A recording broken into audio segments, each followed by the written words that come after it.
తెలంగాణ ఏర్పాటు అయిన తర్వాత అప్పుడు ఆంధ్రప్రదేశ్ హైకోర్టు ఒక జడ్జిమెంట్ ఇచ్చింది.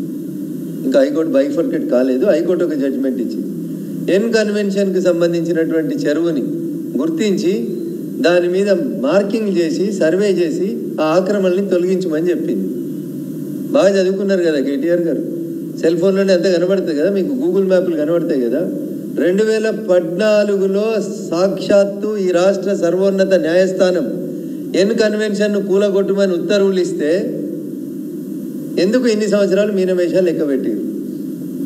ఎందుకు వాళ్ళ కోడల్ని తీసుకొచ్చి తెలంగాణ చేనేతకి బ్రాండ్ అంబాసిడర్గా పెట్టుకున్నారు?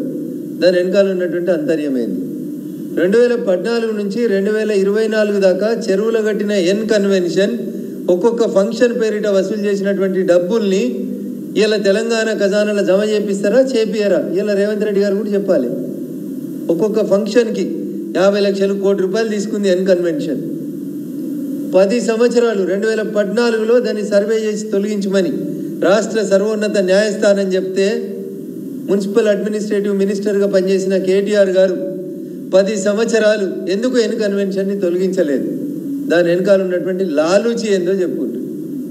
ఏదో పొంగులేటి సుధాకర్ రెడ్డి, వివేక్ వెంకటస్వామి, గుత్తా సుఖేందర్ రెడ్డి, ఏదో 10 పేర్లు చదివారు కేటీఆర్ గారు.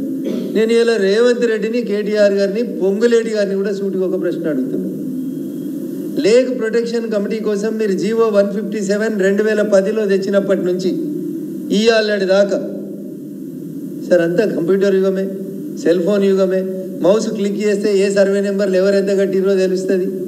నేను కేటీఆర్ గారిని మున్సిపల్ అడ్మినిస్ట్రేటివ్ మినిస్టర్గా నువ్వు బాగా మాట్లాడుతున్నావు కదా, మీరు 2014 జూన్ 2 నుంచి మొన్న మీరు అధికారం కోల్పోయే డిసెంబర్ 9, 2023 దాకా మీరు మున్సిపల్ అడ్మినిస్ట్రేటివ్ మినిస్టర్గా ఉన్నప్పుడు భాగ్యనగరం చుట్టూ రింగ్ రోడ్డు లోడపల ఇంకా మీరు ఇచ్చిన జీవోలో ఇంకా వీళ్ళందరికీ ఇంకో జీవో చెప్పాలన్నా 2010లో ఉమ్మడి ఆంధ్రప్రదేశ్ ఒక జీవో ఇస్తే ఈయన మున్సిపల్ అడ్మినిస్ట్రేషన్ మంత్రి అయినాక 2021 దాకా నిద్రపోయింది ఆ జీవో మీద.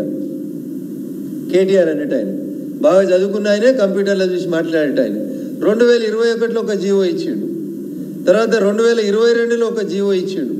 ఈ జీవోలో ఎంత మంచి ముచ్చట చెప్తాడని అయినంటే, government accordingly year by appoint additional collectors of Hyderabad, Rangareddy, Medchal, Malkajgiri, Yadadri Bhuvanagiri, Medak, Sangareddy and Siddipet districts as the nodal officers and entrusts the responsibility of field work for the Lake Protection Committee. 2021 లేచిండు అన్న నిద్ర లేచి 2014లో ఎన్ కన్వెన్షన్